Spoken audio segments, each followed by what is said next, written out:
Looking so much better. Look at this. Way better looking print.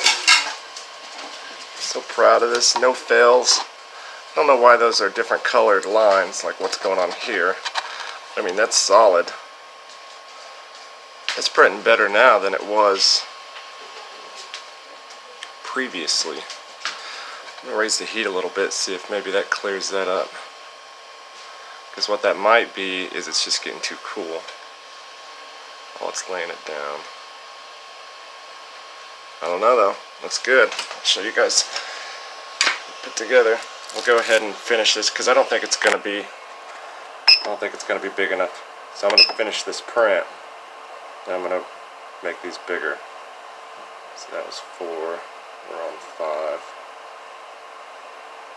This next print should go quick. Here it is. Bottom part put together. This actually looks really good, and I like the way that this is shaped a lot more than the other one, because look at the top. You can see just how much longer it is than wide. My other one's a lot more round here. I actually really dig this. And to be honest with you, I put it on last night before this piece was done, and my head fits in here perfectly. The guy said 9.5. That's what my head is. That's what I design all my helmets to. And this one fits over my head perfectly. The only thing that I was wondering is on my other helmet, my nose comes up against the glass here in the front. Look how cool. See, my other one, this one seems wider. This one just seems more mean and good looking, like a real Mandalorian. I like this print. So once I'm gonna put this on once it dries, because I still got hot glue, or I've still got super glue dry in here and inside there and here. But once it dries, I'm going to put my head in it and see, because the other pieces, there's about this much around in 4 pieces that gotta go here, and then there's the very top part that goes on. But if my head can fit in here fine without my nose coming up here, maybe this is just an illusion. So that's compared to the other helmet. See how different the visor looks? This one looks meaner and thinner. Look how wide that is. How non-wide that is, which it needs to be a little bit wider, so this will have to be, I'll have to put something in here to spread this out a little bit down here at the bottom, because it does need to be straight down like that. So that'll have to be either heat formed or something, but you can tell just the difference in size. You can see just how round that one looks, and this may be why it was throwing me off in size. This one, and I'm going to put bottom to bottom. Let's kind of see.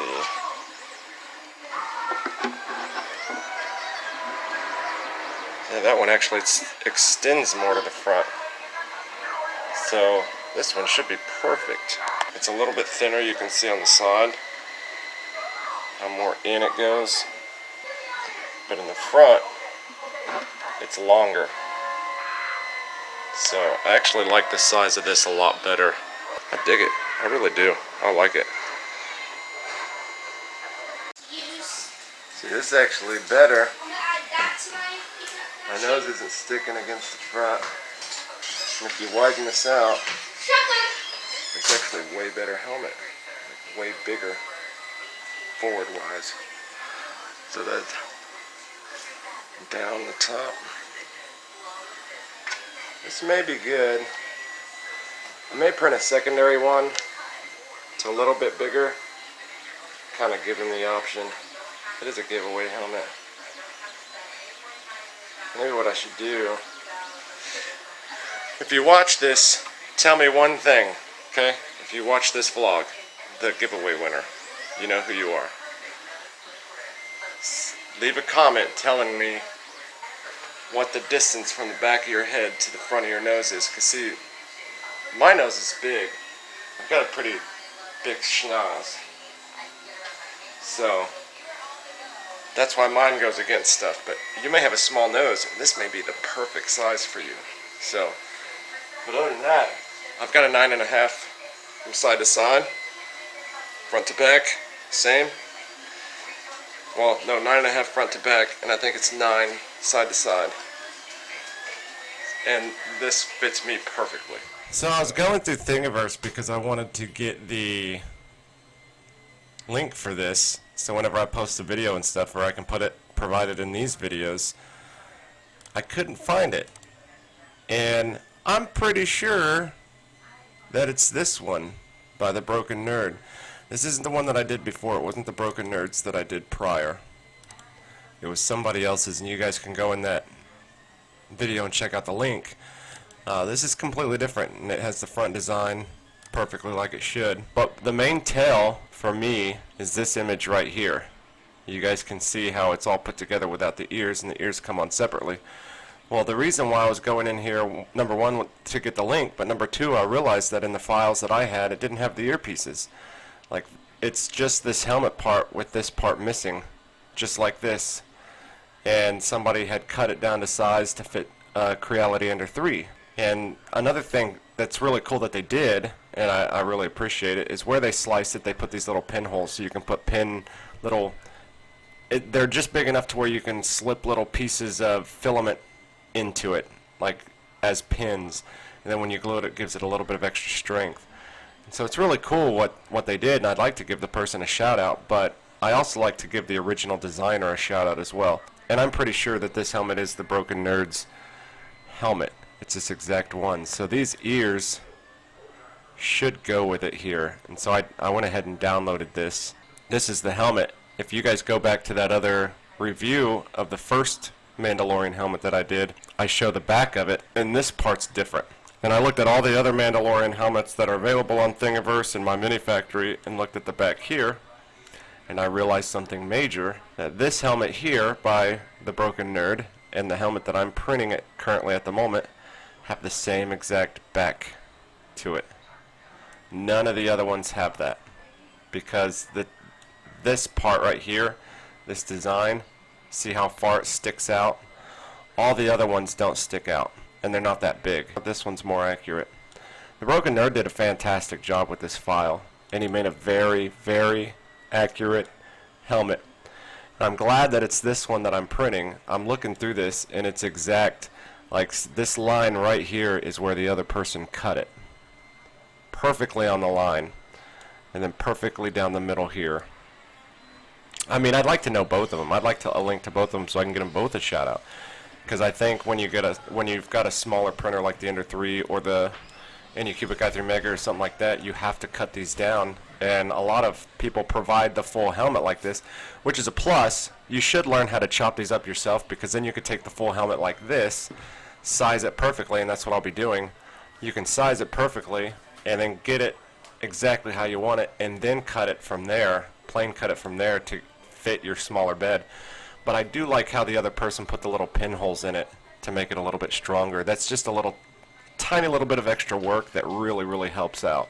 So when I finish this, I'm going to be giving all the shout out and credit to the Broken Nerd. I wish I could find that other person so I could show them appreciation for the pinholes. The sizing's perfect, I think. I think it's perfect. I'm just worried that it's not going to be big enough for the winner. But it's still, you can still add about 10%, and it's still going to fit on the Creality Ender 3's bed. So, you know, just one of those things. I think they just took the original one like this and cut it down to fit the Creality. And so this is the actual size of the helmet here. And you've got to imagine, winner, if you're watching this, you can see how much this overlaps and how much this overlaps. Point here to point here is 220 millimeters. So go to Google and put that in. You'll see how far apart this is. And that's about a 1/4 inch thick material. So you got to subtract a 1/4 inch from each side, and then you'll get the exact size that it will be on your head on the inside. So a great looking helmet though. Better looking helmet than I first did. The one that I have that's on my shelf and everything, you're going to have a better one than I have. Live it up, live it up, live it up, live it up.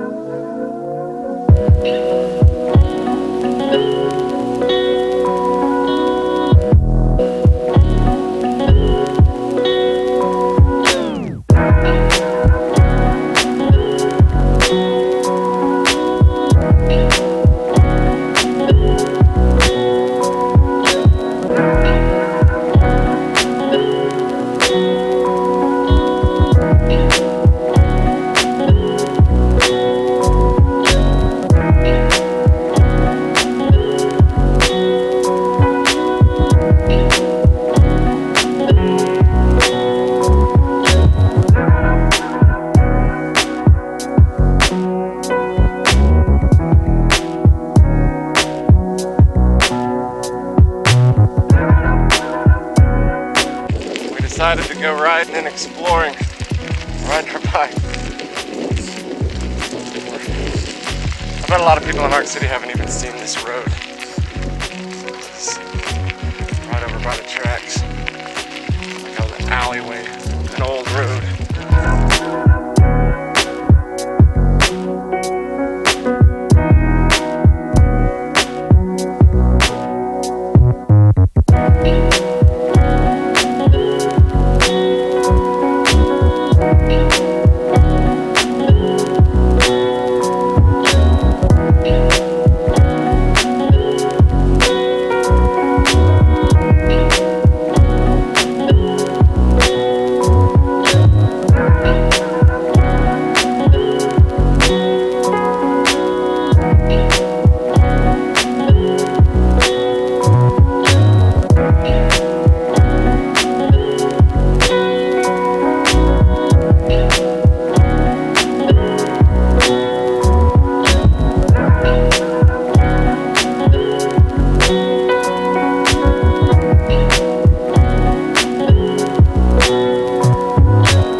Got some 4-in-1 ESCs in the mail today.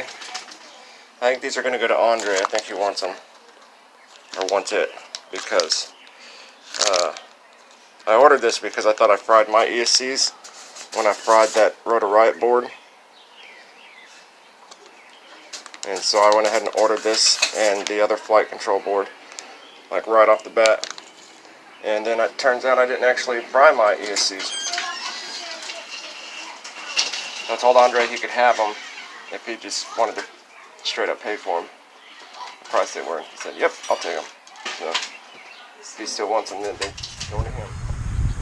So I'm at a spot where it used to be one of our favorite places to fly, and flew here all the time. And we even did our balloon pop thing here. But I forgot my phone at home, which has one of my SD cards in it. Forgot my other SD card at home, so I've only got one SD card. And one thing to remember is I'm flying without diversity. So with all these trees, it does create kind of a, it's just real fuzzy. And I'll show you guys some DVR. I'll take it out of the GoPro and put it in the, I'll take my card out of the GoPro and put it into the headset, at least on one of these batteries, and let you guys see what I see. But I do have diversity coming in. I just had to get this module quick. I had to buy that module because that module came in quicker than what diversity was going to come in. So I ordered both just in case. With diversity, I mean, there's hardly any breakup at all with a patch antenna and diversity. But with this single module, I'm going to get quite a bit of breakup, and I'm hoping there's mud down on the trail. It looks like real thick mud. The grass looks pretty dry, so I'll get a little bit of practice in.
that's what it's like.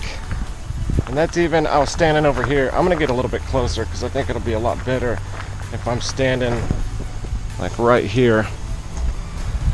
You can see how elevated I am. Straight out, I should be getting perfectly good. I get really good reception here, but man, you start getting behind this group of trees here. Whew! This here, and it starts getting messy. So I wanted to show you guys that.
Taking a few chances. So I'm trying this new thing because I've had the S-rolls down forever, and it's kind of my go-to when I can't think of anything to do. You know, I'll start going up into something, and then I just kind of, I mean, that's kind of just been my go-to. I probably S-roll more than anybody in the world. And so I'm trying this new thing where what you do is, let me show you on this. So you're going in for it, okay? And then you kind of swoop to the side and you keep it in frame, and then you come around. And I'll show you the video that I'm talking about because I was doing it to a tree over there. You can see these batteries suck. This is hot. I was only flying for exactly 3 minutes. This thing's hot. It starts losing out. These are really good. These are only 45C. These are 75C. These are smaller. You can see the size difference. These are cheaper. I just like using budget stuff so I can tell you guys that are trying to get into this hobby, that want to know budget stuff, you know, because batteries are one of those things. Batteries are one of those things that you're going to need a bunch of. And if it's already hard on you getting into this hobby, building your drone, getting your goggles, getting your transmitter, and everything else, if that's already hard on you, then you don't want to be spinning out the nose for batteries, even though I've heard that good batteries do make a huge difference.